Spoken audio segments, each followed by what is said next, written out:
कैसे हैं दोस्तों? आप सभी को मेरा प्यार भरा नमस्कार। आज हम अनुवाद शब्द की व्युत्पत्ति, अर्थ और परिभाषाएं, इसका महत्व के बारे में जानकारी हासिल करेंगे, जो आपको degree 3rd year 6th same का टॉपिक है। मैं पहले आपको अनुवाद क्या है ये मेरी भाषा में, अपनी भाषा में मैं बताऊंगी। सुनिए।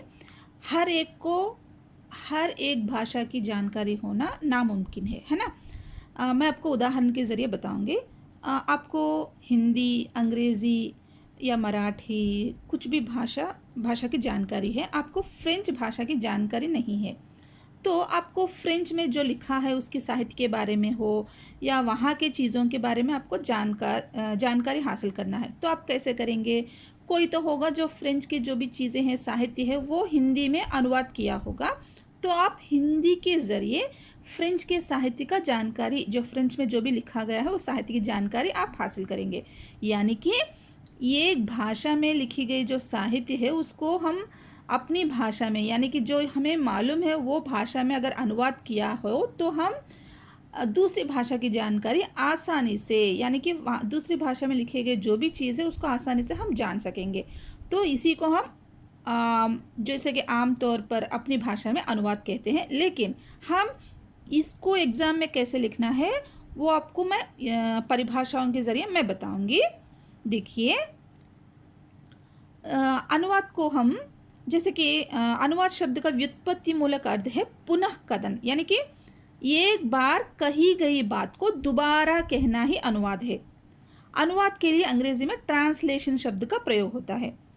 अनुवाद शब्द का मूल अर्थ है किसी की कही हुई बात को दोबारा कहना, यानी कि एक आदमी जो एक भाषा में कुछ लिखा है तो उसी बात को दूसरी भाषा में कहना, दोबारा कहना ही अनुवाद है। प्राचीन भारत में शिक्षा की मौलिक परंपरा थी। गुरु जो कहते थे शिष्य उसे दोहराते थे। इसी दोहराने की प्रक्रिया को अनुवाद या अनुवचन कहते थे।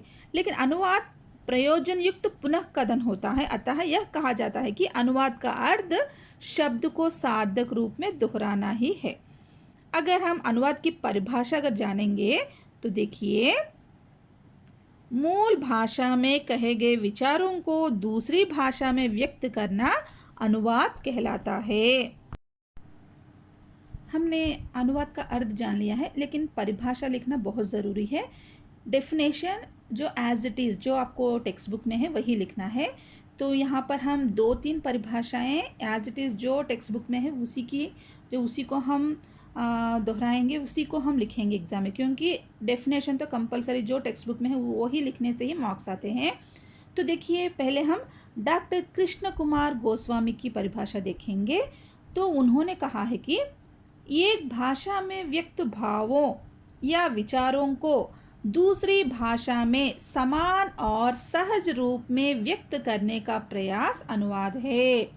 तो हमने पहले ही जान लिया था इसका अर्थ, क्योंकि एक भाषा में जो है वहाँ के भावों या विचारों है, तो दूसरी भाषा में उसको उसी तरह समान और सहज रूप में अनुवाद करना, यानी कि व्यक्त करना ही अनुवाद है। इसको कृष्ण कुमार गोस्वामी ने कहा है।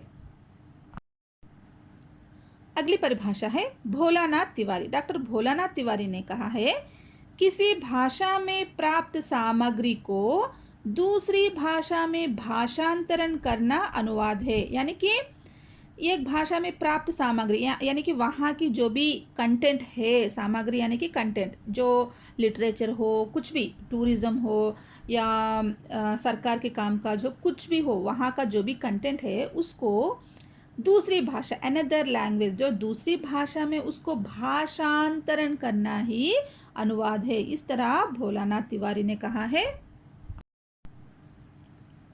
देवेंद्र नाथ शर्मा का परिभाषा है, विचारों को एक भाषा से दूसरी भाषा में रूपांतरित करना अनुवाद है।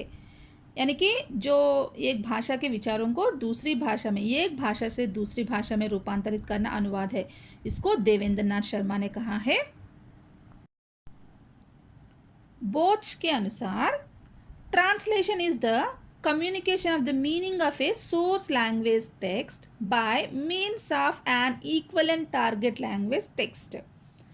यानी कि उक्त परिभाषाओं के आधार पर हम कह सकते हैं कि कहा जाता है कि भाषा ध्वन्यात्मक प्रतीकों का व्यवस्थित रूप है। अनुवाद इन्हीं रूपों की पुनः स्थापन करता है। इसका अर्थ यह होगा कि स्रोत भाषा की प्रतीकों की स्थापना पर लक्ष्य भाषा के निकटतम या उसके समतुल्य प्रतीकों का प्रयोग किया जाना अनुवाद है। यानी कि अनुवाद के लिए दो भाषाएं होती है। आप अच्छे से सुनिए। यानी कि एक को कहते हैं स्रोत भाषा, एक को कहते हैं लक्ष्य भाषा। यानी कि सोर्स लैंग्वेज मतलब जो चीज़ है, जो कंटेंट है, जिस भाषा में है उसको हम सोर्स लैंग्वेज कहते हैं। आपको दूसरी भाषा, जिस भाषा में आप अनुवाद चाहते हैं उस भाषा में अनुवाद करने को टारगेट लैंग्वेज कहते हैं।